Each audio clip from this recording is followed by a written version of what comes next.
commercial and industrial developments on time, on budget. Find out more at lancogroup.com.au. Lanco Group, your business partner for engineering solutions. Are you looking to change your destiny in life? Be your own boss? Start your own business? If you are, you need people who understand your needs and are committed to helping you make it happen. At DKP & Co Chartered Accountants, we are more than just accountants. We are business advisors, taxation consultants, and strategists that specialise in setting up businesses. We understand the client and give them the very best customised advice and strategies to achieve their goals. Visit our website, dkpco.com.au, or give us a call today on 03 9023 9370. Fast, proactive, personal. That's DKP & Co Chartered Accountants. Bet, we don't just enjoy a punt, we live for it. Winners Bet is 100% Aussie owned and we love all things racing. Up for a tote? Win and get the highest payout across the 3 national TAB totes for all winning bets on Australian gallops. And we'll pay out on both winners if your horse loses in a protest during any Australian gallop or harness. Support your local Winners Bet. Go to winnersbet.com.au now. Gamble responsibly. The Night Train is brought to you by St Andrew's Hotel, 128 Nicholson Street, Fitzroy. Beautifully crafted, cosy and intimate spaces for your drinking and dining experiences.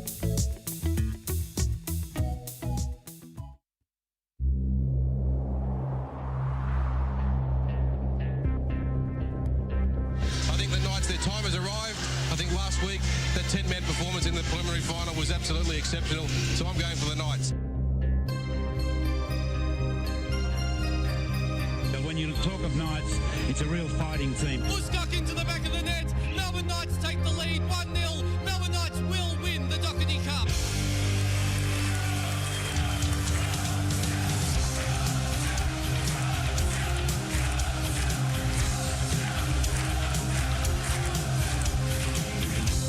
Croatia looking for a finals berth. That's it! The Croatia fans salute the goal that could be so vital.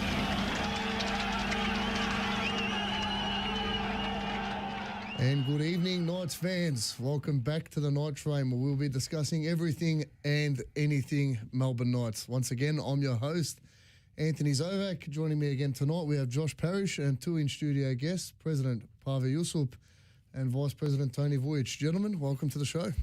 Thanks, Anthony, for having us on. Likewise. Absolutely massive show to talk about tonight. Obviously, we'll go over the FFA Cup game on Tuesday, the win at home on Friday night against the old enemy South Melbourne Hellas. We'll be going over some junior news, women's news, and we'll have all of our updates from the recent transfer window, which is now closed. Now, just to give a quick shout out to our sponsors, I&D Group, Living Gems Lifestyle Resorts, Melbourne Croatia Soccer Club, the Australian Croatian Clubs of Melbourne and Geelong, Adcon Group, Empire Global, Evolve Reinforcement, and for the first time in studio, show sponsor Tony Vujic at the St Andrew's Hotel. Tony, thanks for coming in. Pleasure. See where my money's going, mate.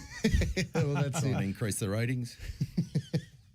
Well, look, mate, hopefully you're proud of the product your money seems to be producing. Absolutely. We'll do a quick recap of our junior results from across the weekend. Round 4 saw our Mini Roos third round for the Mini Roos with under 8s with a 4-2 loss against Altona Magic. Under 10s Ivan with a 3-2 win over Spring Hill Stallions. Under 10s Jack with an 8-3 win over Bringbank Stallions. The under 11s with a 6-4 loss to St Albans. The under 12s W with a 1-1 draw with Williamstown. Under 12s K with a 5-1 win over Sydenham Park, or loss to Sydenham Park rather. And the under 13s A with a 5-1 loss to Sydenham Park. In the NPL results, the under 14s with a 2-1 loss to Werribee. Under 15s with a 3-1 loss to Eltham. Under 16s with a 3-2 loss to Heidelberg. And the under 17s with a 1-1 draw with Caroline Springs. Bit of a average round of results, but I'm sure our juniors will bounce back. Now, just to give the women's a quick wrap-up for over the weekend, the Mini Roos women's under-9s with a 5-1 win over Sunshine Heights, the under-12s with a 3-2 win over Barnsworth, and the under-14s with a 2-0 win over Diamond Valley.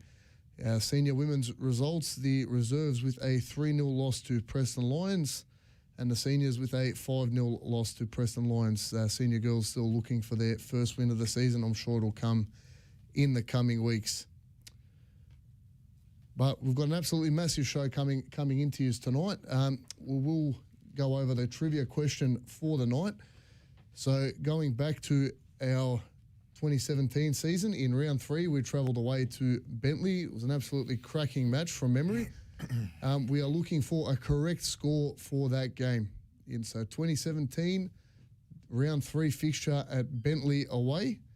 Now the text line and the call-in line will come up on your screen, but for those listening on the app, the talkback number is 99449999 and the text number is 0428 933 345. Now, as always, we will be accepting answers on the Facebook comments and via the text line, but if you do call in, you will be given priority. This week's prize will be another $50 merchandise voucher down at the club. Go see our local merch peddler, Jerome. He'll hook you up with some of our cracking merchandise, which, look, now that we've got the president, we can ask him what he thinks.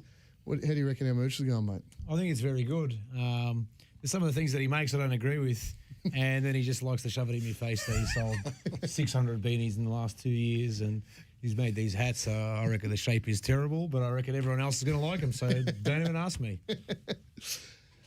Well, so again, that's the talkback number is 99449999 and SMS number is 0428 933 345. And also, we're opening up the doghouse again tonight with your call-ins on your favourite away trip in the league. Now, again, no prize for that one. Just call in if you feel like calling in, or text or comment on the Facebook live stream, just to get a bit of conversation flowing. Because for me personally, Bentley's one of my favourite away trips in the league, boys. Yourselves? Nah. No, I don't think so. No? That's your call, mate, not mine. I like going Oakley. Oakley? To be honest, yeah, we always do well there. Good setup. They've, you know, I remember when we first started going to Oakley's ground, 2005-06. It was basically kind of like Richmond's. It was a small club room to the side, on an angle, kind of like ours is. And then over the years, they've worked to improve it. They got a bit of terracing on the other side. It's not like fantastic, but it's a club that's kind of trying to keep ahead of the criteria and do the right thing. So you can only put your hat off to them. Their food's awesome. They got their food. I think it helps when the ladies in the kitchen are like fresh from Greece. They like hardly speak English. So the food's like not 50 years ago Greek cuisine. It's like current. Yeah. So no, it's really good. What about yourself, Mr. Vujic? Favourite away trip in the league? It's got to be Avondale, mate. Absolutely. Is that just because that's the closest? Being half Italian, go there, see my relatives. Is that just because it's the closest ground to your house, mate? Probably is, actually. But nothing better than going to Avondale and seeing two people in the kiosk cooking and 90-year-old bloke trying to serve. Oh, come on, mate. People. He's trying. Leave him alone. Look, at least he helps out, mate. I'm sure. Absolutely. If they had more than 10 fans, I'm sure they could get a few more people helping out in the kiosk. But Avondale it is. All right, we'll start with the around the grounds for the weekend. Green Gully with a 3-2 win over Eastern Lions. This week's opponents, Bentley Greens, with a 2-1 win over Dandy City. Now, for me, Dandy probably deserved the win in this game, boys. I don't know if you managed to catch the highlights at all. They've been stiff. Yeah. A fair few games they've been stiff. Their ladder position doesn't really reflect the quality they got on the park, but sometimes you get in those ruts and it's hard to get out, and I know that they're kind of working hard to get themselves out of it. They've led, I think, in 8 or 9 games out of the 11 they've played this year. Yeah. So that's a pretty tough stat to kind of get around, but it shows they got something. Yeah, look, for me, they're probably one of the teams in the league. The ladder position really reflects least on how well, for me, they've played so far this year. I mean, you can't talk them up too much. They haven't won a game yet. But for me, it's, even watching the game back from their fixture against Bentley over the weekend, you know, the goal they scored was cracker, and especially in the last 10, 15 minutes, they were really peppering the Bentley goal. Bentley probably lucky to get away with 3 point. Would have been probably pretty happy to get out of there with a point, let alone the 3. Yeah. But moving on. You can really see that Vujic follows the league. Absolutely. Doesn't even know the scores. I know my limitations, mate. Avondale with a 3-all cracker match against Hume City, 3-all draw there. Altona Magic and Port Melbourne playing out a 1-all draw. Heidelberg United and St Albans Saints playing out a 1-all draw. Did you see the Katsakis interview after the game? I did not know. Oh, mate, he was shattered. Like he lost the grand final. That's how shattered he was. Oh, look, from what I heard, look, I didn't get a chance to watch the highlights over from that game, but Heidelberg absolutely peppered him, especially in that last St Albans had chances too. They went out of the game. The goal they scored was from their new striker that's come through. I think he's from England. I don't know if he was in Australia already, but Katsakis was shattered, man. Like full on. I think his eyes were red. Probably a bit of an overreaction from a round 11 loss. You'd think. Well, mate, you're going against a team that's copped, I think, 14 goals in 4 or 5 games, and we've beaten South Melbourne on the Friday. It's there for the taking to be first. Of course, you're going to be shattered. Yeah, look, as a coach and as a playing group, that's what they expected. And credit to St Albans for ruining their party, I suppose.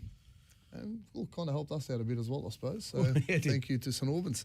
And last game of the round, Oakley Cannons with a 3-2 win over Dandenong Thunder. And obviously our Friday night 1-0 win over the old enemy South Melbourne Hellas boys. What did you think of the game?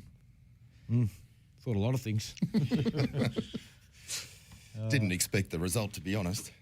Yeah, good after on you, all man. the injuries.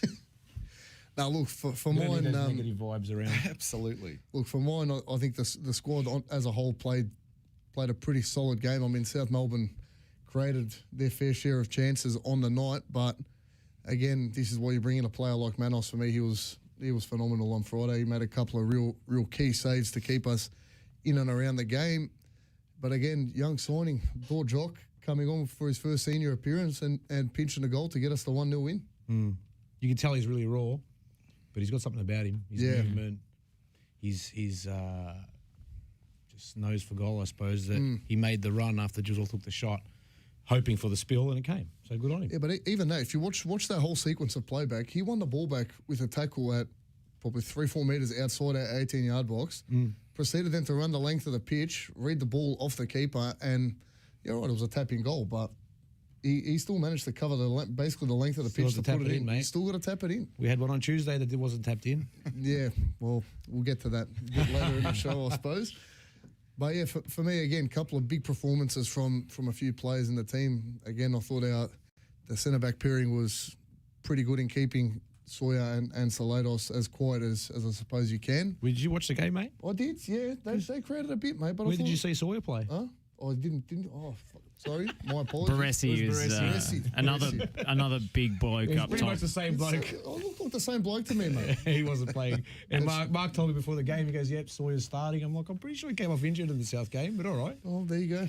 They just pulled someone out of the same mould. Their best striker is Marko Jankovic, let's be honest. When they put him up front, stuff started to happen. That guy can move in the box. Yeah, but, He looked half decent on Friday night. I'll give him that. Yeah, I mean, he's the best emergency striker in the league, definitely. I'm not sure about Baresi really replicating what Sawyer does with the physicality. He's another big boy, and they've got a lot of big bodies off set pieces and so forth. But they're a big side generally. Yeah, but just the setup of that midfield, they came for a draw, and you get punished sometimes when you do that. You know, they came with Liram El-Mazi, a centre-back, playing in central midfield, and Luke Pavlu playing as a number 8 when he's clearly a 6. And the only attacking option they had in the centre of the park was Henry Hall. So I think South got what they deserved in the end. They rotated the squad, obviously, from Tuesday, and they came for a point. It was a very clear game plan to try and maybe nick something but not risk much. And then when they went behind, you know, the raft of substitutions, they made a triple sub. I've never seen that in my life. Nah. In that moment, was it? I'm pretty sure it was before we scored. Was it before? Like maybe a couple of minutes before. It was around the same time anyway. Yeah. So it was... Yeah, I only really see that on FIFA. It was keep it tight for an hour and then we'll see what we can pinch. I mean, ask his president what he was thinking next time he's ever chat. Are you insinuating that I make the calls with our team, do you? Oh, no, I'm not. I'm just asking. Just asking a hard-hitting question. No, look, all in all, I think the boys done well to hold out the result. KG probably last 5 to 10 minutes. It was more than KG, mate. We hung on in there. Oh, look, I'll say KG.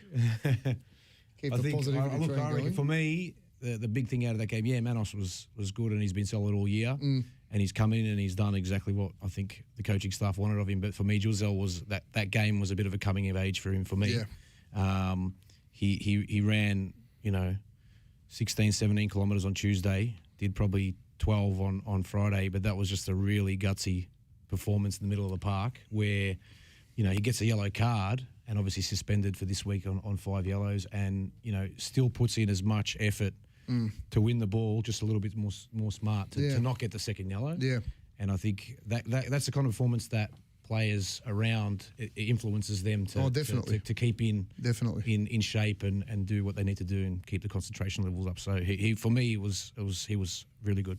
Yeah, for me that was probably one of his better games in a Melbourne Knights jersey, if I'm honest. He really did marshal that midfield through, and at the end of the day, it was his shot that created the goal.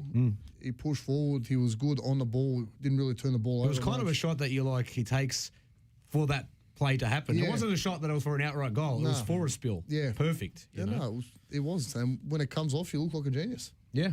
The swerve on that ball and the dip he got on it. For a goalkeeper like Clark, who's so tall and so spindly, he's always going to have the top of the goal covered, but it dipped so sharply and was just perfect for targeting a keeper with that kind of frame. Maybe Tom Manos, he's a bit smaller, he's a bit more agile. He gets down to that and beats it around the post for a corner, but Clark couldn't keep it out of the danger zone and Vujic. Good on him for gambling. No, look, for me, Clark done well enough to get there in the first place. To me, it was a good save. That was looking like it was. You need your defender to get there first. That's when you need a defender to bail you out. Tuesday though, there was that one shot from Zwetsloot. It wasn't even really a good shot, and he's kind of like umming and ahhing. Yeah, I don't know what he was thinking. He didn't look. I've seen him a couple of times before where he's been really solid, and he didn't look himself in the last week. I think that's sometimes what separates the really, really good goalkeepers from the just standard NPL level ones. And the rest. Yeah, exactly. Is the consistency, right? Like sometimes Pierce Clark can have a blinder, and sometimes he does that. So. I think the consistency that Manos has displayed this season has been absolutely phenomenal, and he's one of only a couple of goalkeepers in the league who I'd trust week in, week out to come up with the big saves that you really need. Yeah, look, he's definitely for me been one of our better players this year, and showed that again on Friday. For me, he was massive. He'd definitely be amongst the votes for best on ground on Friday night. Jusup would have to be up there. Vujic, for his first game to be thrown in like that, I think didn't look out of place. Definitely did not look out of place. His movement on and off the ball, I think, was pretty great for a first gamer. He didn't look like he was scared of the challenge. He was happy to step up to it, and that for me is big, especially from a young player coming in his first outing. Felipe as well, 18 years old. Movement, not scared to take a player on. Everyone put in a big shift on Tuesday. You can't really single out and go, this is the guy that won us the game. Friday. But, that was, I think, a performance where, it's a big bounce back from a Tuesday. Massive. And look, we do have to get to that. The FA Cup loss on Tuesday night, going down in penalties. Again, I think through patches of the game, I think the boys played pretty well. You get up 1-0, hit the crossbar in the 87th, 88th minute, and then concede a penalty in the 93rd minute to take it extra time. Just, I think, pulled the sort of heart and soul out of the squad. You think you've basically got the tie wrapped up. Ball comes off the crossbar a couple of minutes later, you concede a penalty. It was just... Which he nearly saved. Went the right way, but he just hit it hard enough and well taken penalty. Very well taken. Very well taken. In that penalty. moment of the game. Yeah, 100%. Stepped up to the plate and slotted it home. Probably wouldn't say that if we lost on Friday, though. So it's a little bit no, look, that's the thing. The Friday's win definitely makes the Tuesday night loss a little bit easier to stomach. But again, you get to penalties. It's anyone's guess how it goes. No, it's not, mate. You knew we were losing that penalty shootout. I definitely wasn't confident. But I think my wife left before they even... Look, I wasn't confident going into the penalties. No, the nights of penalties is oil and water, mate. Especially there, mate. Especially there. Yeah. I didn't see actually till a couple of days after, but it was the 30th anniversary of that 91 loss. What about the last time we were in the finals against Hume at our ground and we missed every single penalty we took? Yeah. I think it was like 3 or 4. Yeah. We missed them. Missed all of them. I don't think even Oldfield saved them. I think we actually missed them. No, missed. Like, clean misses. That was really bad. Yeah, look, the Knights... God knows how you blokes sleep at night. Mostly. Yeah, because you don't care? Or? They come and they go, man. We got them on Friday. That's all that matters. Yeah, look, the Knights and penalties haven't exactly had the greatest of histories. But look, again, I think you look at that game on Tuesday, Breeze puts that away, hit the crossbar, you walk away with a 2-0 win, and your outlook on the week's different from Tuesday. Again, the win on Friday sort of peps everyone up. You go into the weekend a bit happier. I can't imagine what the mood would have been like if we'd lost on Friday as well. I think it would have been... Well, yeah, let's leave it at that. We won, so let's not even ponder the possibility. Let's not ponder it. But again, FA Cup football would have been absolutely massive for the club. And if you look back across the history of the cup, we've probably had the better of South in the cup over the last probably 10 or so years. Yeah, played 2-2 in the FA Cup. 2-2 now, but going into Tuesday, you're 2-1 up in the cup. That win at home a couple of years ago. And out of the 4, 3 at their ground. Yeah. Which we don't really do well at their ground generally. No. I think up until 2004, 6 or 7, Luke Slater scored for a 1-0 win for us, where that was our first win at Lakeside ever. At Lakeside, not Middle Park. So there was probably a 15, 20-year period we didn't win a game there. So it's a bit of catch up. Yeah, look, hopefully that statistic starts to turn around. Look, and it never helps when your supporters are about 80 metres away from the pitch. Oh, well, that's another story altogether. But it is what it is. You move on from Tuesday, a bit of a hard loss to swallow, especially how it went down. But you move on from that. The boys bounced back, I think, incredibly well to get the chocolates on Friday night. Beating an unbeaten side. An unbeaten side, not so undefeated first team to anymore. do it. I mean, I've been massively on the South borderline frauds kind of. I was on that too, but I don't think so. No, I think the longer it goes on, the less easy it is to justify that position. But I was very happy to see them finally found out in some capacity. But again, they didn't have their full strength team on the park. Neither team did, with all the injuries and the rotations from the FFA Cup. So I think the next meeting will perhaps be more indicative than these two, to be honest. They've got a tough run now. Yeah, I mean, they have had a soft fixture list to date. Avondale, Bentley, Heidelberg. Exactly. And I think Oakley after that. And tough Knights have already played nearly all of those teams apart from Bentley. So Bentley this week, Eastern Lions, and then we're halfway, then Port Melbourne. Yep. Fixture starts again after Friday. So, yeah, that's flying by. It's flying by. It absolutely has flown by. I can't believe we're just about at the midway point of the season already. It's absolutely flown past. But just to give everyone a bit of a recap on how the league ladder sits as of the weekend's results, Avondale top of the table on 22 points. South Melbourne on 22 points in second. Heidelberg third on 22 points. Melbourne Knights coming in at fourth on 21 points. So tight. It's unbelievable. It's so tight. And even in this week's opponents, Bentley 1 point behind us on 20 points, sitting in fifth place, with Oakley on 18 points rounding out the top 6. Hume coming in at 7th on 15 points. Green Gully at 8th on 15 points. Port Melbourne 9th with 13 points. Dandenong Thunder 10th with 11 points. Eastern Lions 11th with 9 points. St Albans Saints sitting on 12th with 9 points. Altona Magic 13th on 6 points. And rounding at the bottom of the table, Dandenong City on 4 points.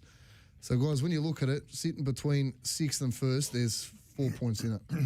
Well, put it this way, South before this round was 1st, obviously, and if depending on the results next week, they could go to 5th.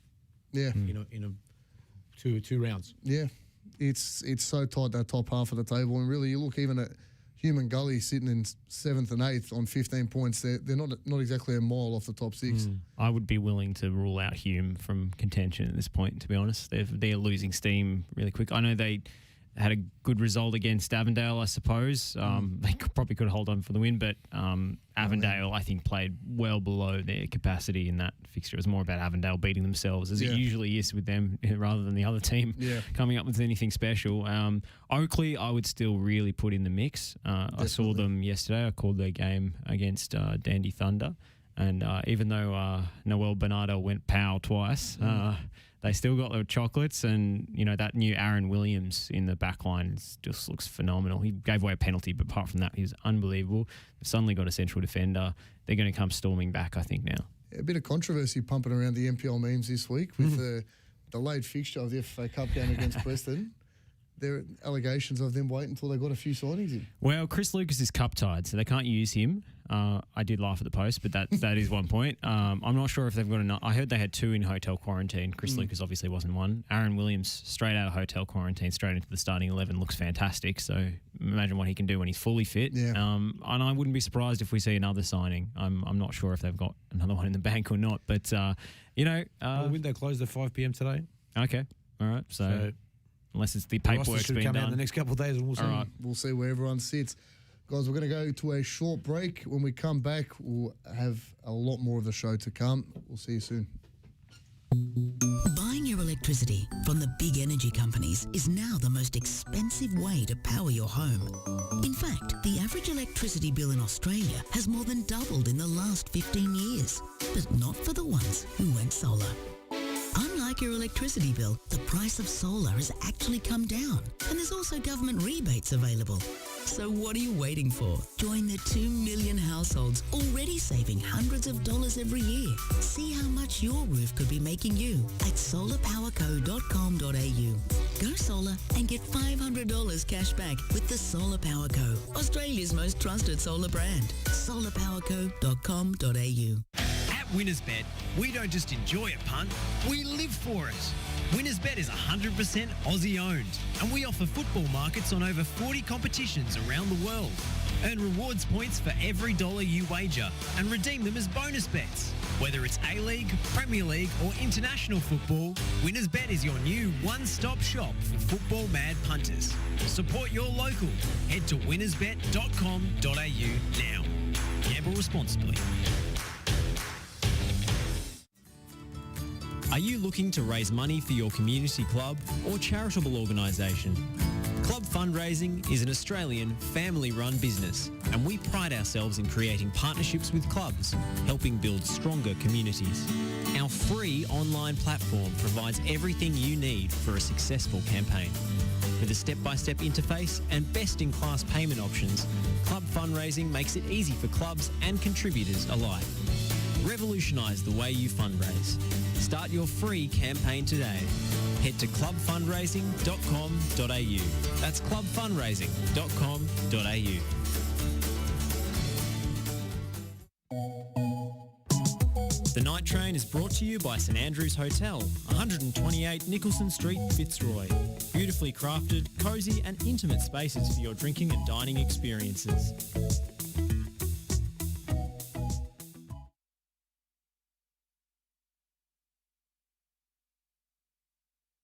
WinnersBet, we don't just enjoy a punt, we live for it. WinnersBet is 100% Aussie owned, and we offer football markets on over 40 competitions around the world. Earn rewards points for every dollar you wager and redeem them as bonus bets. Whether it's A-League, Premier League or international football, WinnersBet is your new one-stop shop for football mad punters. Support your local. Head to winnersbet.com.au now. Gamble responsibly.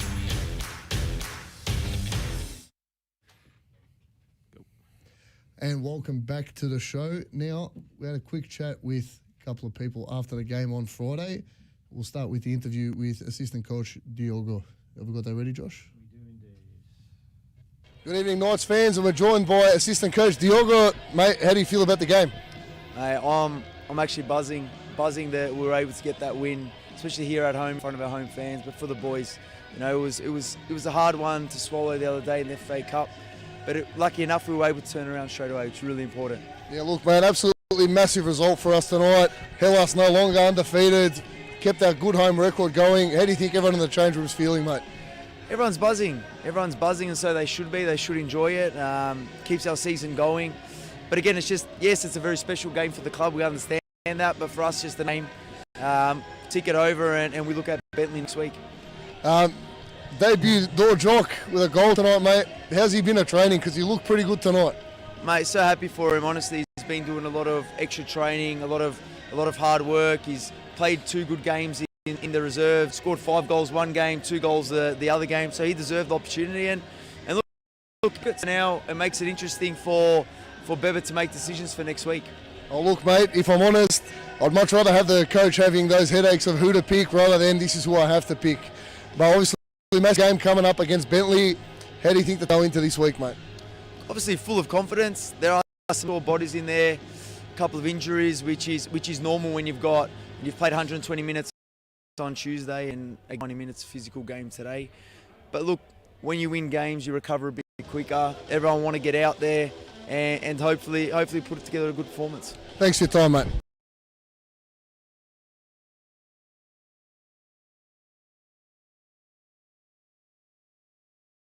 It was Diogo on Friday night, echoing some of the sentiments you've heard on the show so far. Boys, thoughts? Mr. Vujic?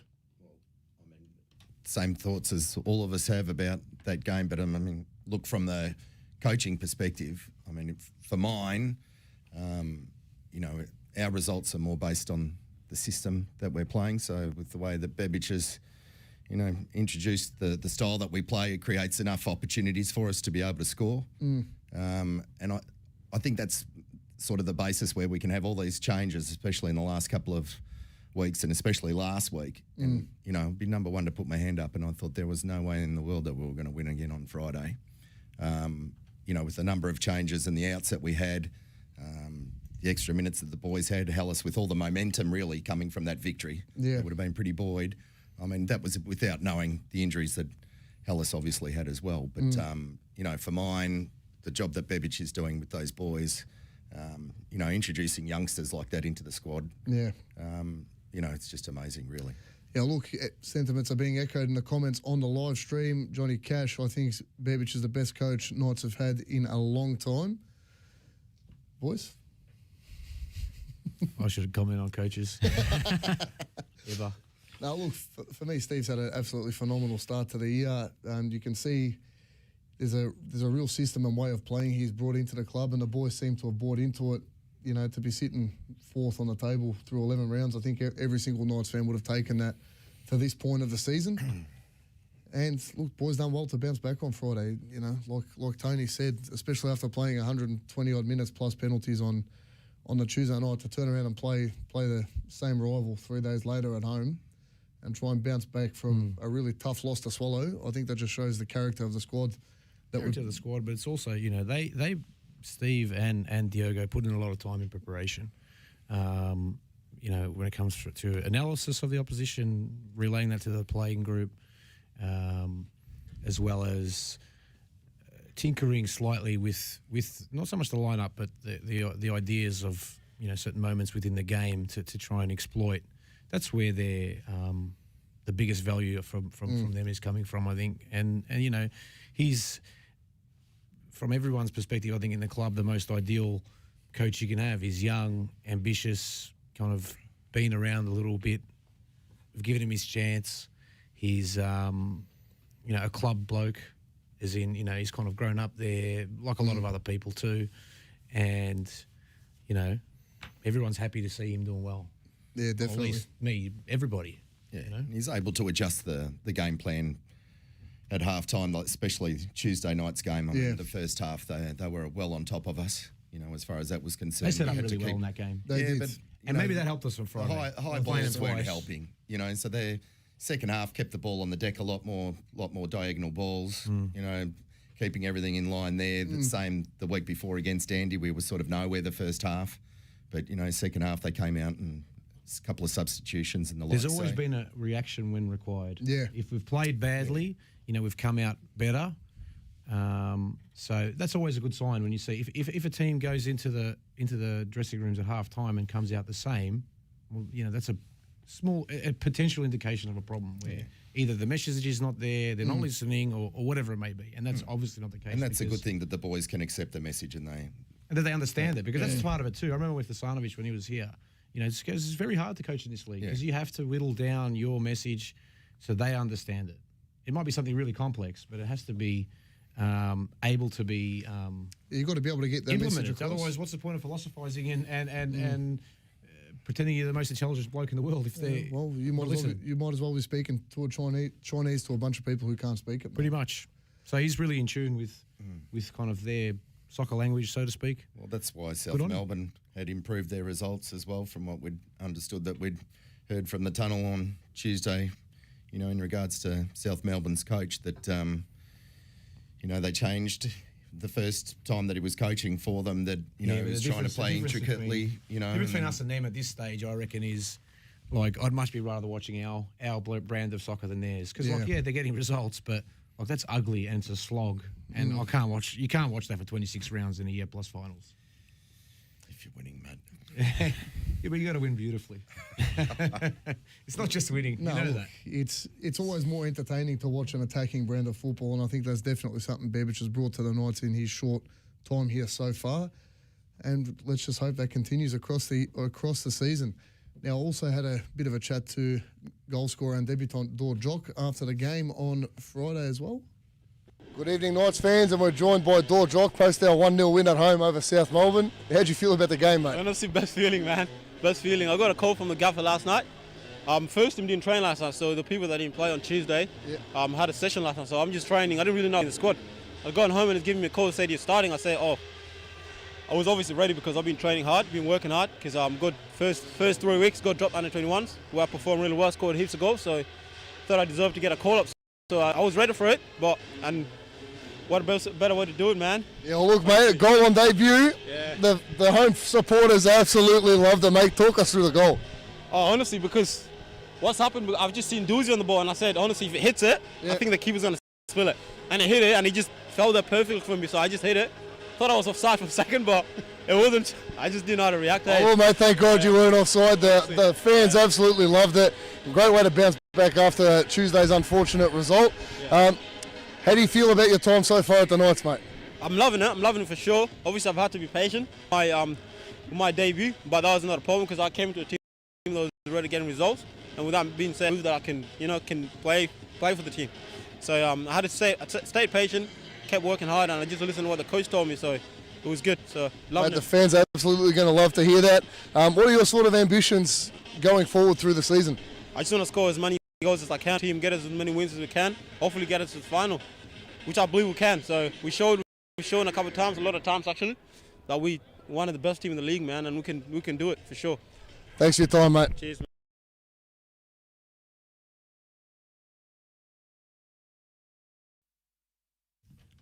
Fantastic words there from the young man. I thought he spoke really well, especially as a debutant, for first time coming on for us, obviously scoring a goal, and some fantastic words there post the game.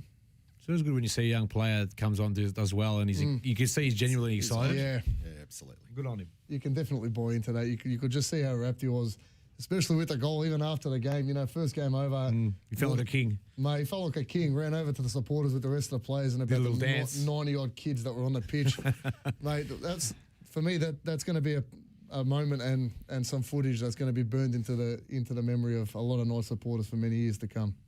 I loved the post-match celebrations. That was great. Just I randomly joined the call when I wasn't supposed to be on it because one of the commentators didn't show up. So me and Jusup were just after the game, like we wanted to ring up Sportscast and say, don't put the graphic up, just keep rolling on this.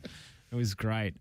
Just fantastic. Exactly what this club and this kind of strata of football is all about. And a great crowd too. What were the final numbers, Pave? Do you know?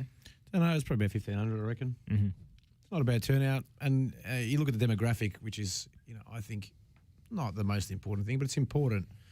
Where, 70% of your crowd is younger people, families, kids. It means you've got a future as a club. You're not relying on 65-plus-year-olds. Yeah. No disrespect to those people. They're the ones that put the club to where it is. But, we've got to keep building on that. It's really good. I think people came there and had a bit of a feed, bit of music before, after, watch a bit of a game. So kind of a whole night out for pretty cheap, I suppose. Well, those kids who ran on at the end, they're going to remember that. Oh, definitely. Yeah, my kids got in trouble. I told them that it's not a park football, mate. You can't be just running onto the ground every time we score. It's not 1970. So somehow pitch invasions with 8 to 10-year-olds are somehow less sinister. So. Yeah, well, last time we played South Melbourne in the Cup, we lost 3 points over it. All right, there was a few older people that came in the change room, so this time I went down and stood at the players' race, and the kids were all pretty upset they couldn't come in the change room. But it's a good. They had the moment with the fans on the other side, so I've got to be the bad guy all the time. Better you than the rest of us, mate. Yeah, that's it, mate. I'm happy to do that. Now, look, a couple of other big events on Friday night. Pave and Tony, you want to talk us through? Tony's brainchild. Tony's brainchild. Apparently so. Talk us through the other event that occurred on Friday night, mate. Yeah, so on Friday evening, pre-game, we had a sponsors event under the proviso of a president's dinner. Been to plenty of AFL footy games, which Pave hates me mentioning, but been to plenty of corporate gigs and the like. And cultural cringe. And thought and spoke to Pave about the fact that we should do something for our sponsors a little bit more formally, and we'd all decided that South Melbourne was probably the best game to go with, and given what Pave is working on at this point of time in regards to trying to get improvements down to the ground and grants and other bits and pieces. Then we send out invites to politicians and the hierarchy in the league, and we were lucky enough to have a couple of heavy hitters respond. So we had Nick there, the chairman of the AAFC, and Chris Niku, the chairman of Football Australia, who turned up on the evening. And we had young Josh there, being the MC for us, did a magnificent job, and we're going to hear some of the interviews shortly. But I couldn't have asked for it to come off any better than what it actually did. It's not often that you'll go to a club function involving a room full of Croats where you can keep them quiet for 40 minutes, but it seemed to go that well. I mean, maybe I'm just biased because of the fact that myself and Ange Rastov had a fair bit to do with putting the night together, but we started with... as well as Melbourne Croatia, that was really smooth. Even absolutely. There's a lot of people came that wouldn't, some of the people that don't come to the club as often, and they were, strewn everywhere. Some people were in the grandstand, some people were just walking around aimlessly, and people kind of rounded them up and brought them to there, and the food service was on time. Yeah, and absolutely. Perfect. And I mean, you've got to give a big shout out to Ange and Monica and Torna there from Melbourne Croatia, for sacrificing the space for us for that evening. I mean, we all know that the social club's booked out every Friday night from that side of things, so to be able to sacrifice, the 100-odd covers in order for us to conduct the dinner. And on the biggest game of the year, or one of the biggest games of the year. Absolutely. So, from that perspective, I just want to, thank Ange and his whole board, for allowing us that space and that time. But yeah, look, we've started with Steve Vujic coming over from just doing his team talk, and he came in and spoke to Josh for a little while, and then we had Andrew Marth in there and telling us a few odd stories about the old Derby days and where he feels everything is at, and then the primary intention and with the questions that we'd wanted Josh to sort of ask the football hierarchy was in regards to the B League, and you'll hear what they've got to say pretty shortly. So I don't know whether you want to head straight into it, Josh. Yeah, look, we might as well get straight into the interview from Galatas to start off, Josh. Sure, I can bring that one up. I just want to say it was a fantastic event. Everything seemed to run perfectly. I didn't have to do much, really. It was all this man. Yeah, I just had to ask a few questions, which is what I do anyway on all of these shows. So I didn't have any kind of role in the sort of procedural or timing thing. So I hope without you, Josh, that just wouldn't have been the same, mate. I can guarantee you that.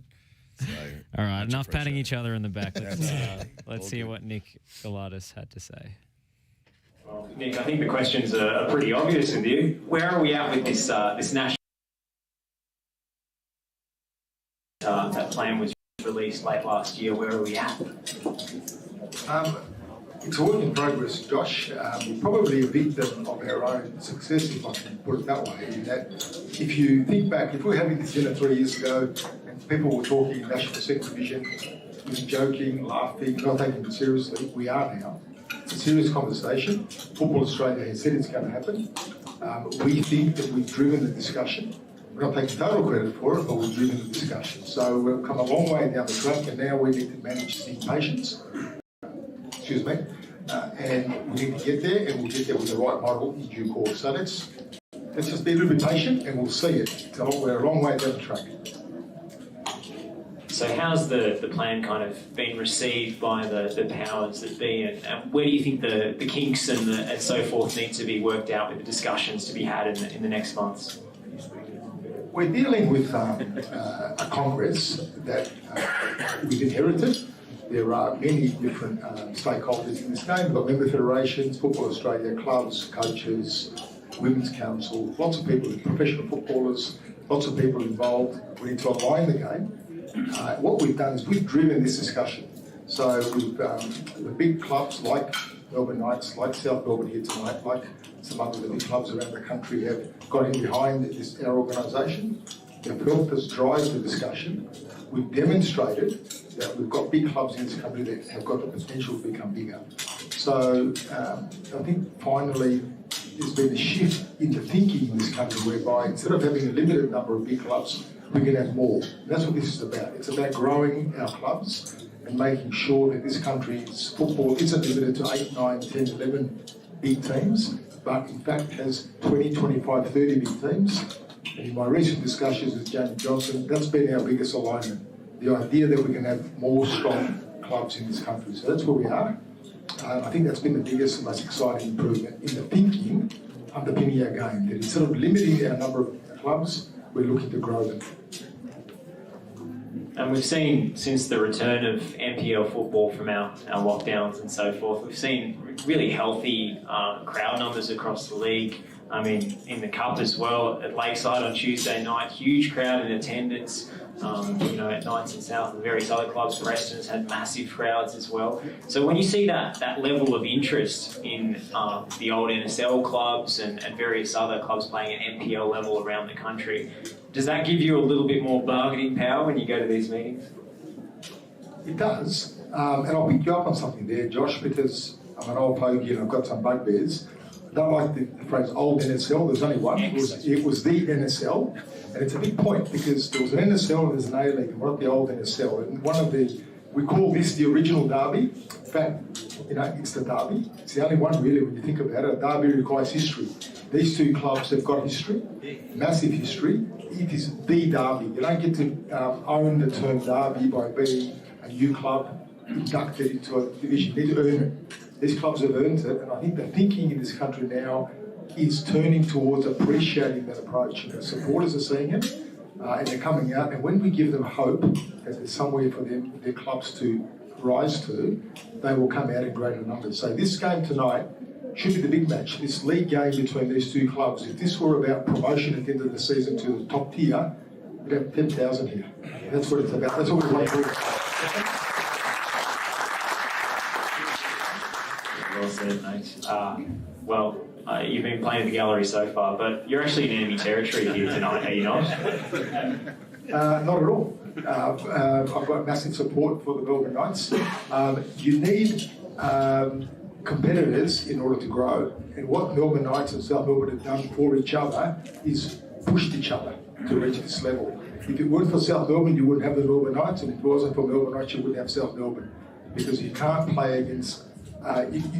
derbies are what make teams, competition is what makes people and teams and individuals.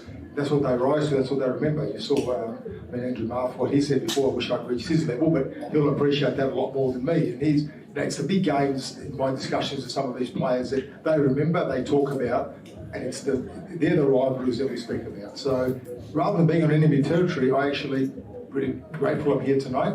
I've got great respect for the Melbourne Knights, and I mean that absolutely seriously. I think they've got great leadership. Pave, I know, is a great guy, and I've dealt a bit with Hans Schimmer in the past. I know what he's done for the game.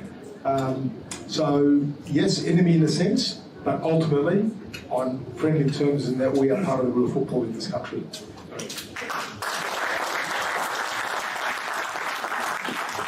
I'll ask you the same question again at full time. Very well said. All right, can I give him one last toughie? All right, go on. You've spoken about the need for patience, but the fans of these clubs aren't patient. They want to know. So I'll give you a very tough question that you probably won't answer. If you had to ballpark a timeline on this thing, what are we looking at roughly? I'll give you one thing that is news as of today, and that is we have confirmed that our partner group clubs are meeting with Football Australia on June 18 with Football Australia to further our discussions. It's a step in the process. We don't expect an outcome on that day, but it's a massive step in the process. So we're on the road to a 2023 start. That's what I think I'm confident in saying. I can't guarantee it. Football Australia is going to be the ultimate arbiter of that, not AAFC. But we are confident, given that what Football Australia have openly said that that's their aim too, that we're confident of a 2023 start to a new special.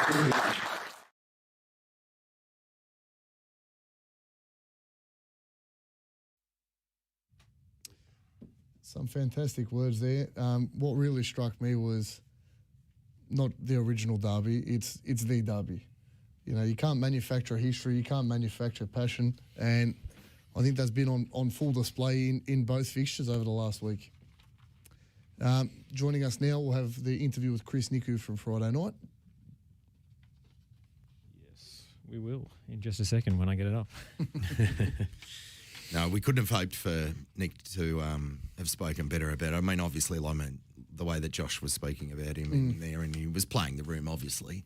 But he had to make those calls, and I've just seen on Twitter earlier today that he's come out and spoke about that as well and mentioned the fact that he was there. And Nick's put a lot of energy into this project in the last 10 or so years, so it's not easy to stick it out and keep kind of fighting the good fight, so credit to him. Yeah, absolutely. Yeah, look, with our clubs like South Melbourne and people involved like him, you know, you're not going to get this off the ground on your own.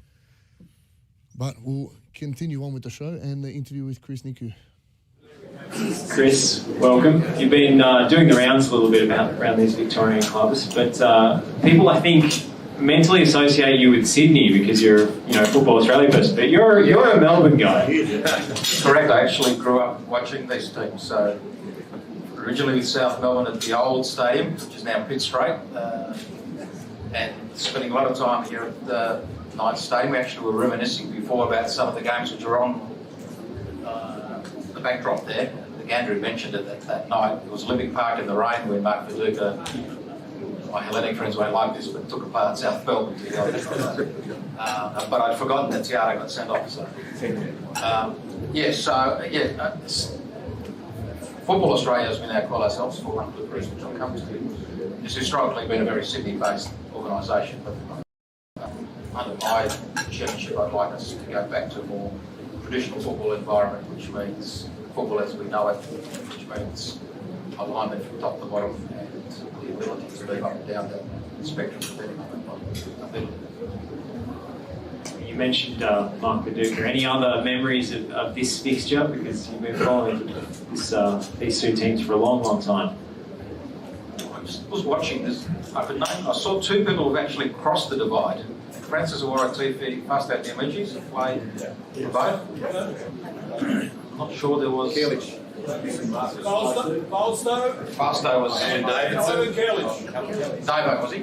And Davo. Right. But there's not a lot. And it comes back to Nick's point about derbies. Derbies are built on history, right? So what I really like is you can be fierce competitors, but I think there's a good sense of camaraderie in this room, which is based upon the love of football.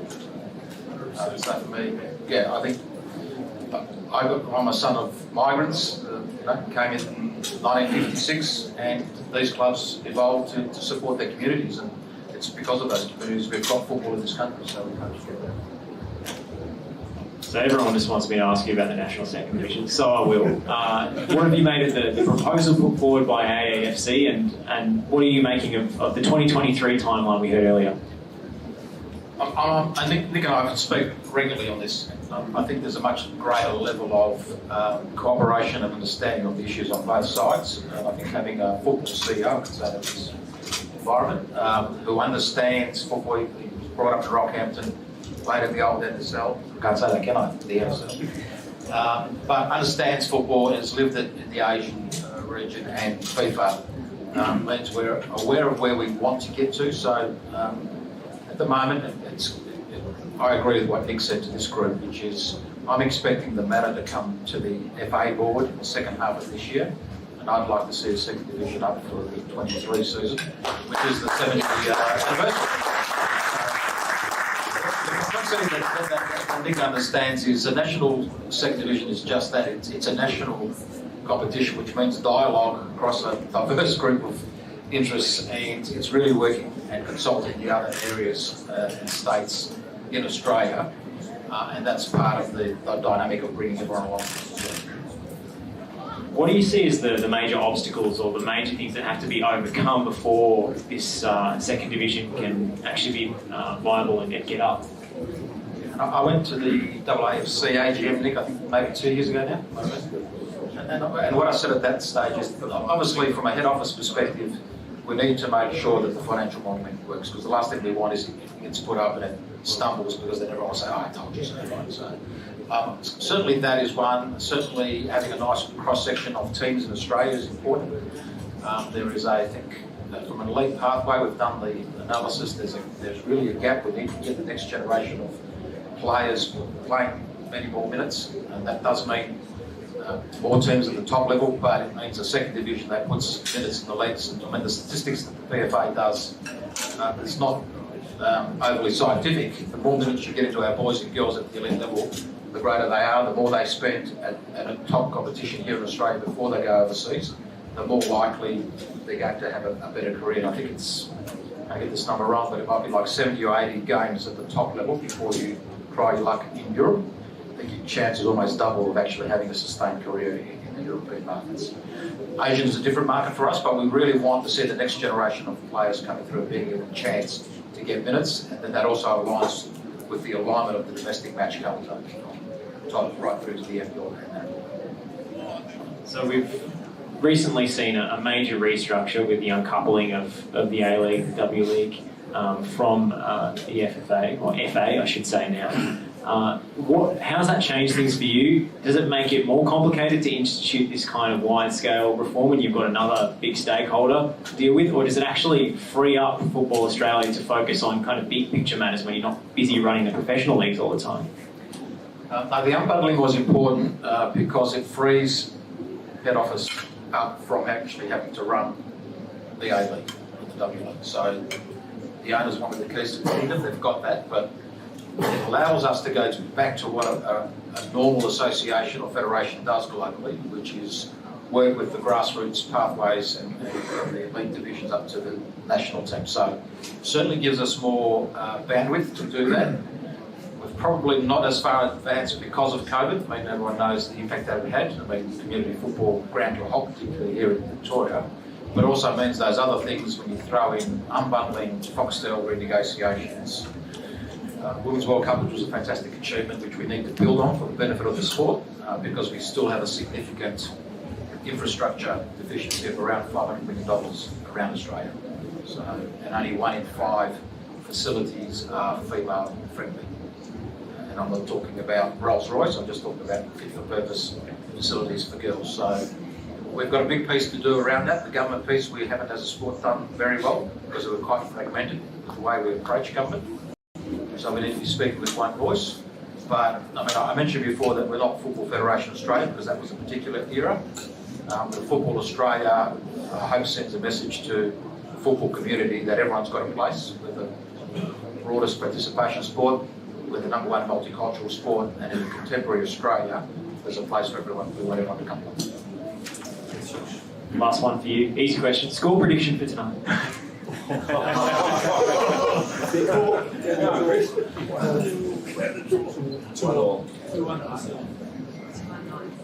Go 1-1.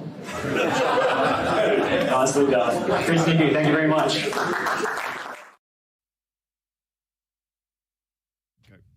And again, some great words there about exactly what needs to happen in order to get this second division off the ground. Pave, you've been a proponent of this a lot longer than I've been on the board of this club. What are your thoughts on this national second division and realistically how long we've got till this thing gets off the ground?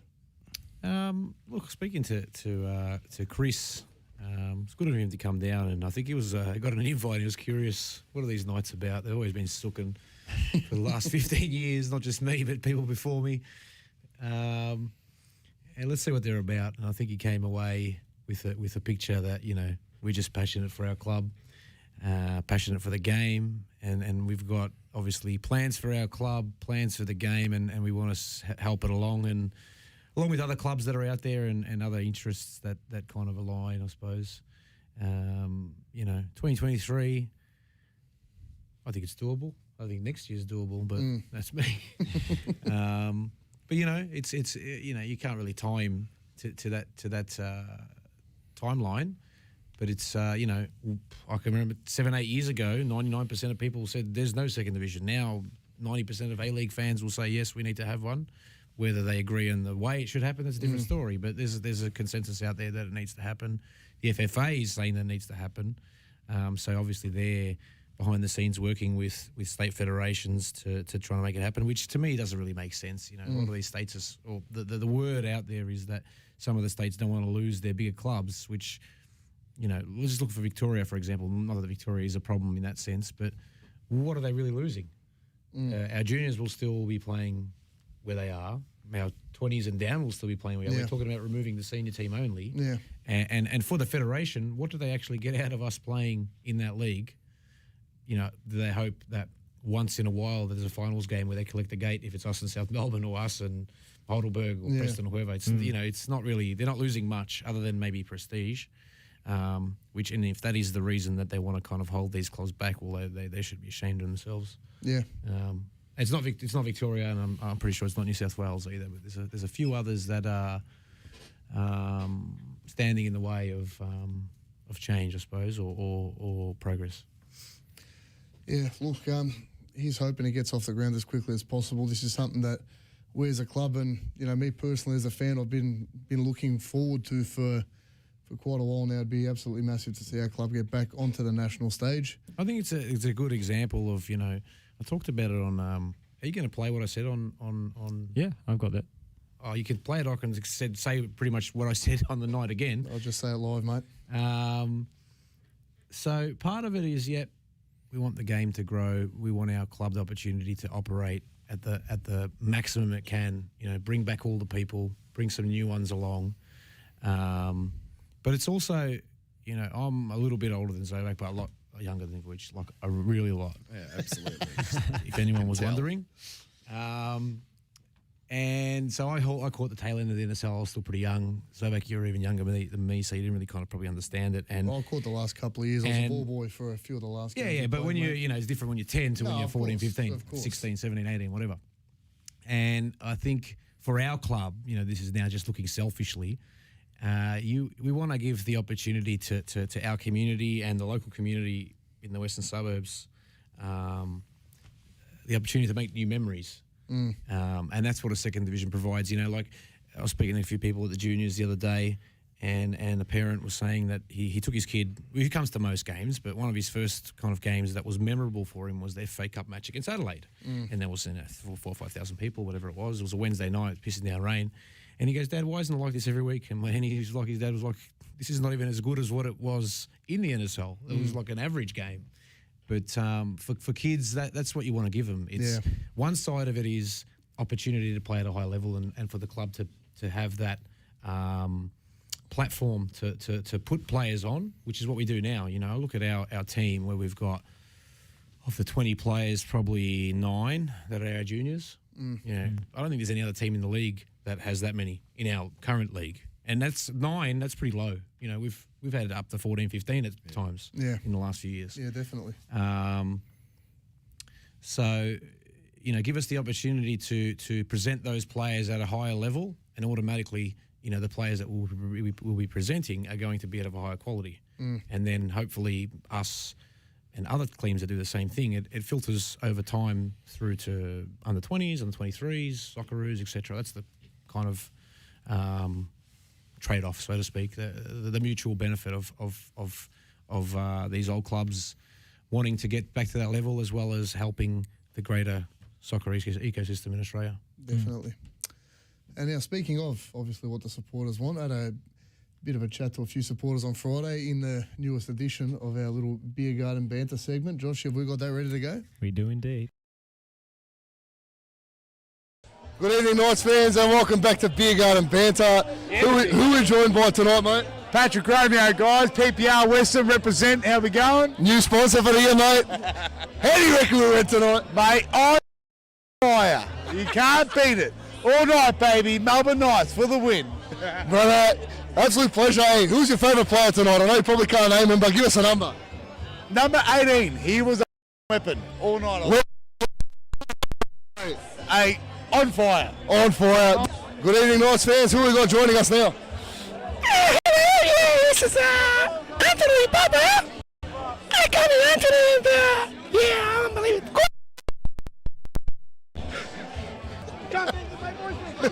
My boyfriend. Hello, everybody. Boys, what do you think of the game tonight? I don't know. I don't see nothing. You don't see nothing, you?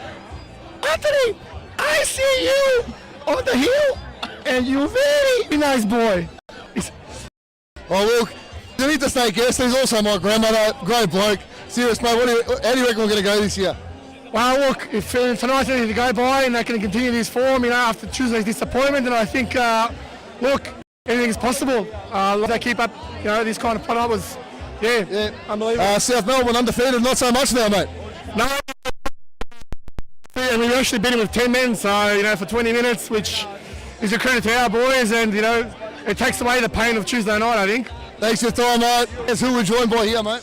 Stepan Gudasic. Stepan, what did you think of the game tonight, mate? Nah, from a North fan's perspective, beautiful, mate. Beautiful. Yeah. Who's your best on ground tonight, mate?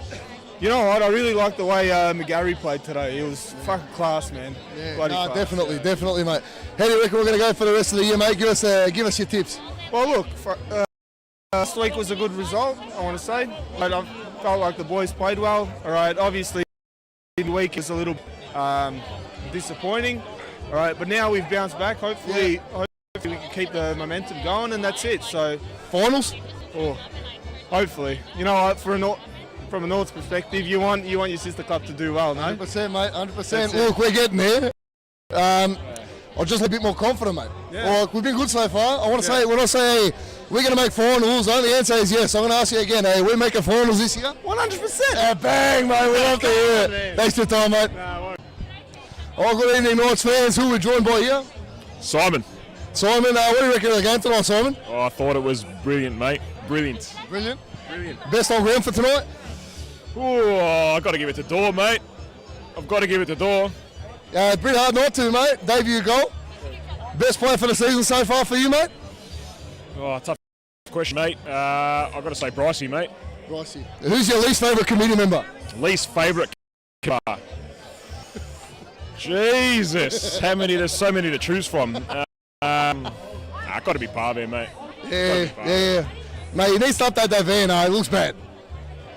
Yeah, I won't name the van and what it's affectionately known as, but you definitely time for a bit of an upgrade, mate. Give it up, Paul.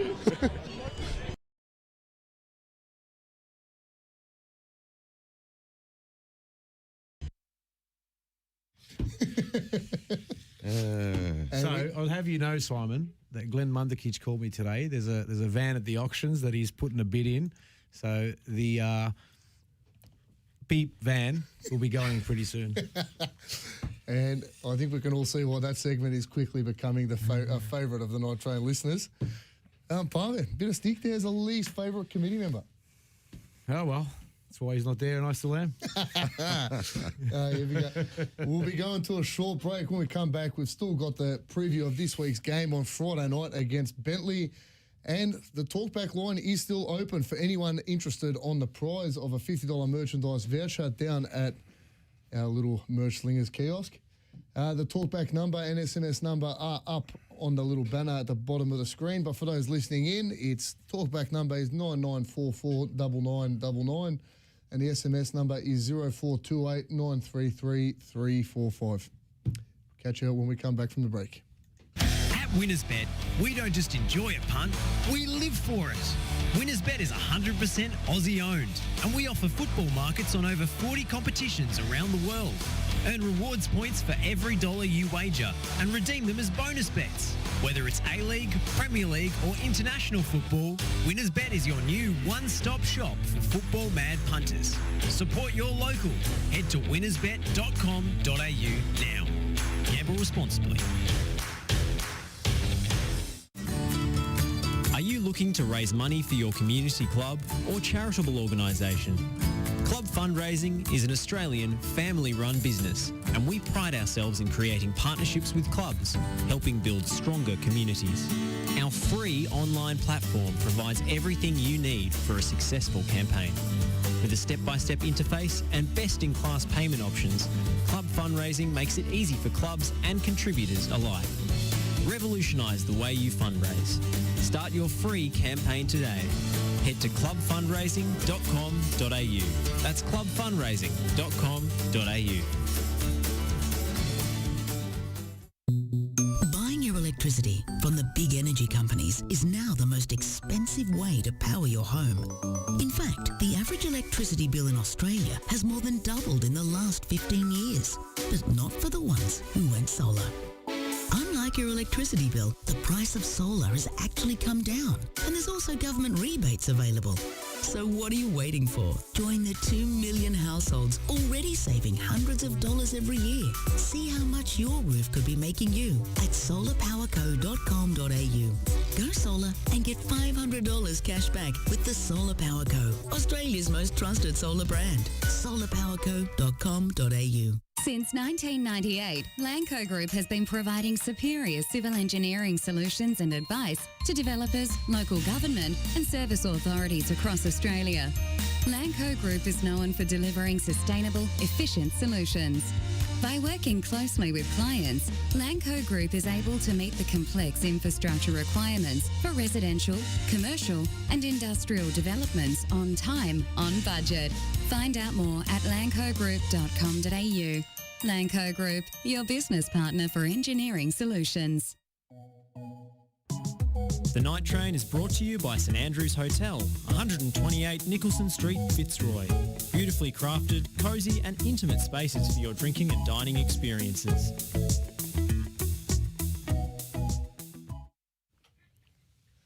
And welcome back to the show. Now, as promised before, with the transfer window ending, we'll be discussing the ins and outs. But to do that, we've brought a special guest on the line. Joining us is Melbourne Knights team manager, Mark Ivkovic. Mark, welcome to the Night Train. Hello, Anthony. How you going, mate? How you going, Mark? I'm a bit tired. Yeah, I just want to give everyone a little bit of a rundown how this transfer window went. So Mark's like calls me up last week and he's like, "Oh, this transfer window's been so easy. You know, first time in years we haven't had to look for players. You know, we signed Door. Everything's grouse." I'm like, "Yeah, that's good. No worries. You know, if you're happy, if Bebic's happy with the team, you're happy with the team. No worries. Don't worry about it."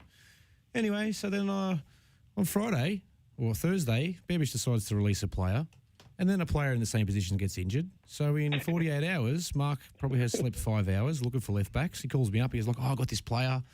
We're going to sign him." I'm like, "Never heard of him, mate. Pedal faster. Try find someone better."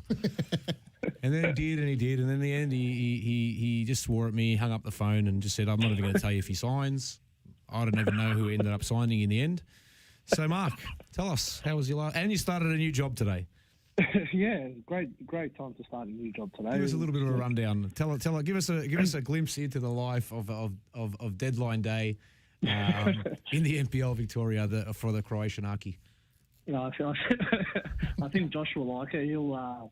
He'll understand the complexities of the English deadline day that's quite popular around the world, and I think I lived that experience in the last 24 hours. Which yeah, is don't get great. ahead of yourself, mate. He's up turbo. It was a disaster, to be honest, but it all worked out. It all worked out well. So yeah. So who do we get, mate? What's his name? Has anyone heard of him? Or let me tell my backlog story first. Oh, okay. You know, you got to pump it up after all the work that went into it.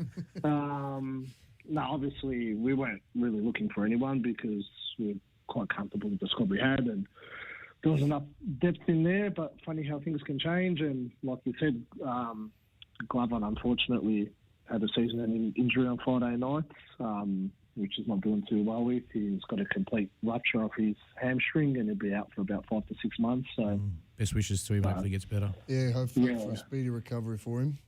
Yeah, it's pretty disappointing as well, considering the injuries he's had and all the work he put in the pre-season. He's probably the fittest he'd ever been, and was getting back to the level that he was at when he was one of the best fullbacks in the league a few years ago. So that was disappointing to see him go down, and we got that news obviously on Friday night. We knew it was quite serious, and had to start scrambling around with a couple of days left in the transfer window. So I've got now I've got probably the biggest Paladex of left backs going around. I didn't prior to the weekend, but now I do. So if anyone ever needs a fullback, just give me a call. But yeah, after about 20 phone calls yesterday, obviously it's quite difficult. You don't want to just bring in anyone. You could bring in a second choice. Yeah, because what you do is you call 65 centre left backs, and then you call me, you call Vujic, and we both say, "What are you doing, mate?" And then you got to go back to the drawing board. Yeah, and then I did that, and then I went back to the original one that I wanted, and upped the offer. And at 9 o'clock last night, and I thought I'd landed him, and at 10:30 that got rejected, and then I'd actually given up.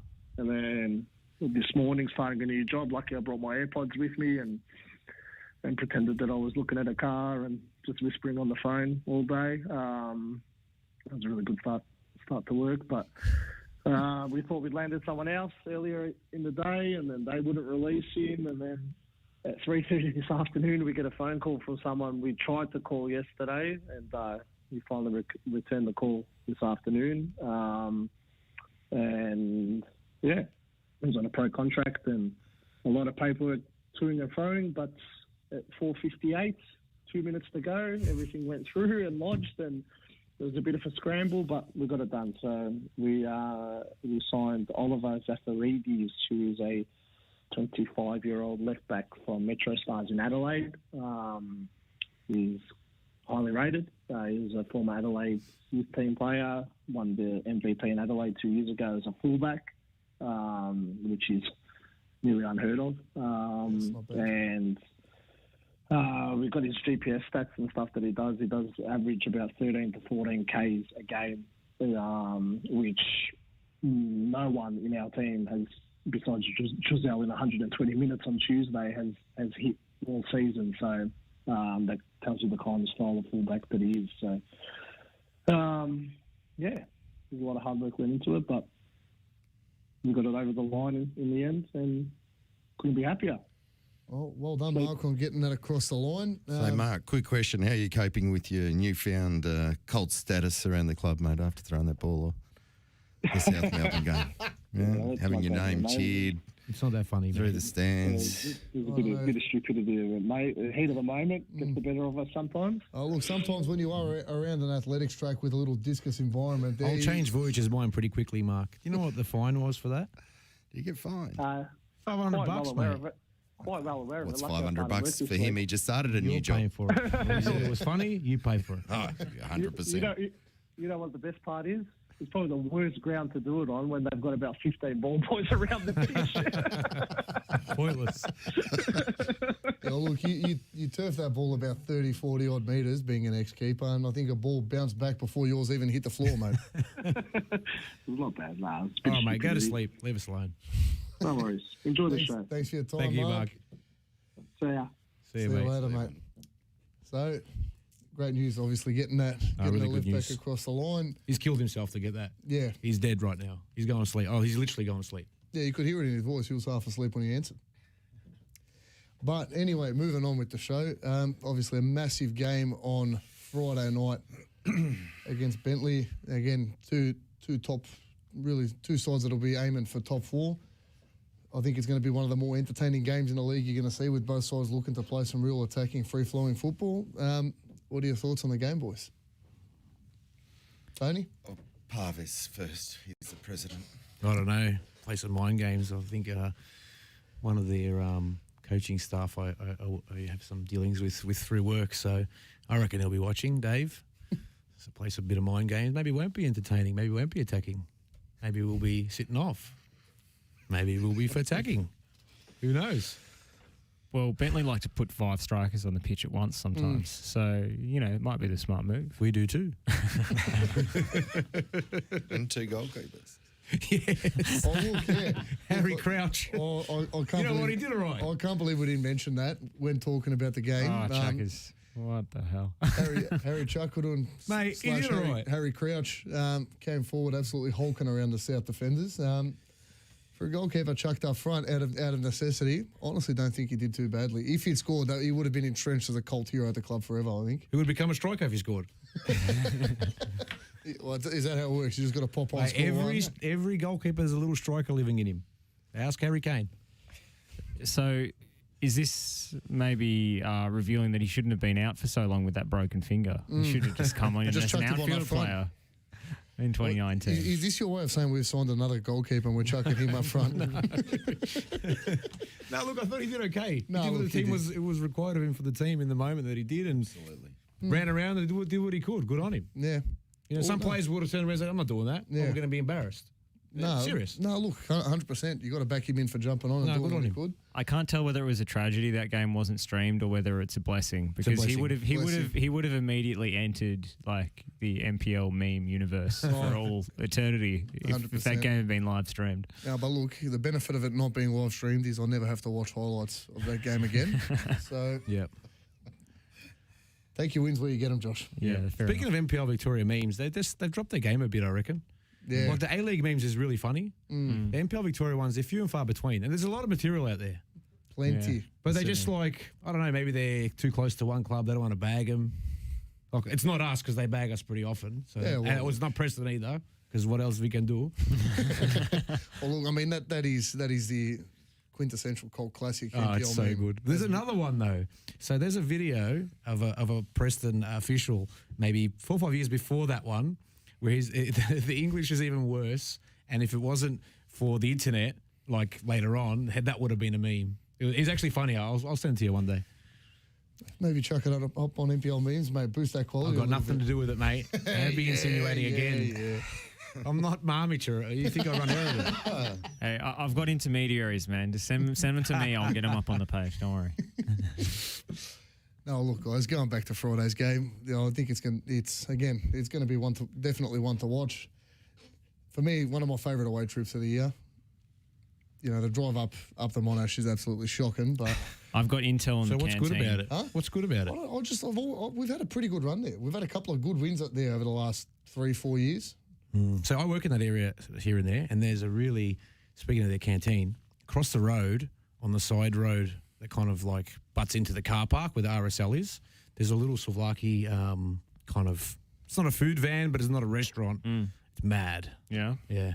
Well, you'd be better off going there than to the ground now, because the days of the half pita thing are over. Yeah, they're gone. The souvlakis now, I would say, are very ordinary.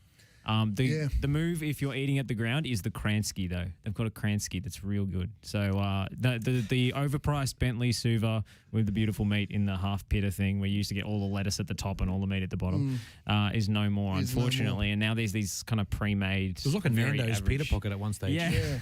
Now I think they must have changed hands or whatever who's running the canteen, or they've changed the rest the food anyway, and it's the Suva is. That's another thing. Like below par. A lot of these clubs, they have a kind of external person running their canteen. You know, we had this game on Friday where we have like 6 or 7 staff serving, which Tony and Tom Zilic organised. By the way, Tom is a really rare asset for the club in the term of a committee member, where he actually.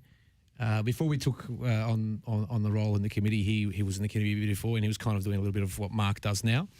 And obviously that season was a bit memorable for the wrong reasons, and so he was scarred. And he came when we took over. He's look, I just want to work in the kiosk. I don't want to see the game. And that's really rare, you know. And he gets that running like clockwork. And so he doesn't have. Obviously, shout out for Tom for that, and you know, condolences to his whole family. I served on the board with his brother Drago. And you know, it's quite sad for the extended Zilic family, because there's a lot of them, you know, that have always been involved in the club in some way. Good club people. The entire family, to some respects. He's, you know, Adam obviously captaining the club, Tom previously playing for the club. Now, you know, Drago on the committee, Zdravko on the committee. Correct. They've been, the entire family really have been great supporters of the club in many aspects of what the club needs to survive. You know, and deepest condolences to the entire Vujic family. You know, it's never easy losing a relative. Yeah, so for those that are, I think the funeral is Wednesday. It is Wednesday at the Creche Catholic Centre in Sunshine at 11 a.m. Is that right? I believe so, yes. And then also on Friday, Tomo Vujic, another massive club. figure of the club. His funeral is on Friday at 10:30 at the Creche Catholic Centre in Sunshine. So I think people obviously know that they've passed away, but maybe not the details for the funeral. So just want to put that out there. Yeah, look, you know, to have lost two people like that who meant as much as they have meant to the club over the last couple of weeks is three. I was at Pedro Bush's funeral last Thursday, and there was basically half the hall was family, the other half was Melbourne Knights players, officials, and supporters, and I think it was his niece that read out the club's kind of message on Facebook, and you see that what role the club's played in people's lives and the meaning that kind of mutual respect and trying to commemorate someone has to a family that has lost a loved one. So deepest condolences to the Vujic family as well. Yeah, look, never easy for anyone to lose a relative, and you know, for the club to have lost three such great servants over a short period of time, it's just makes it that much harder. And you know, it's people like that make clubs like ours function. You know, without people like, you know, Tormo, for how long he was at the club in the various roles that he held, you know, as Carl or Drago was on the board in various roles over the years. You know, without people like that, clubs like ours can't function. And also, you know, when people do pass away, it gives us that are there, you know, week to week running the club, as well as just general supporters, a time to, I suppose, reflect and try and honour the memory of the people that came before us, and be true to the ideals of the club from its beginning, and from all the other people that have kind of brought it to this day, and then, you know, up to us to kind of push forward, I suppose. Speaking of pushing forward, boys, since I've got you here, I'm going to ask you for a score prediction for the game on Friday night. Vujic will kick things off with you, mate. No idea. No idea. No idea. I'm guessing you're going with the same old Presidente. I'm not giving away anything, mate. Have we got your 3-2-1s for Friday? Oh, yeah. Well, I'll give the prediction first for Friday's game. I'm backing us in for a 2-1 win. Have you ever backed us to lose? No, mate. What would I think we're going to lose? Well, you're lucky it was this year's radio show, not last year's. I was on last year's too. I backed us for a win every week there as well. Oh, did you? Yes, I did. I don't back us to lose, except in multis sometimes. No, look, the 3-2-1 for the game on Friday. I'm going to give Jusup the 3 votes for me. I think he was the best on ground. The way he marshalled the midfield there, you know, I've been, you know, sort of mentioning over the last couple of weeks, maybe a shot or two from outside the box wouldn't go amiss. And would you know? Oh, yeah, we won the game because of you. Huh? Well, look, mate, I'm just saying, I called it. You got it in his head, yeah, and in that moment just clicked. Well, that's what I'm going to tell myself, mate. All right, that makes you sleep at night. Yeah, well, look, it's definitely going to help. Yeah, well, look, you know, shot from outside the box obviously spilled out, but you know, for me, so much more. He marshalled the midfield. You know, he knocked the ball around so well. Even some of the runs he made back to recover the ball. And like Pave mentioned before, getting a yellow card and then having the presence to stay on and still be able to put a tackle in, but know, you know, sort of how far you can push it to make sure you don't get yourself sent off. I think showed a level of maturity from him that's, you know, for me, this was, like Pave said before, a real coming-of-age game for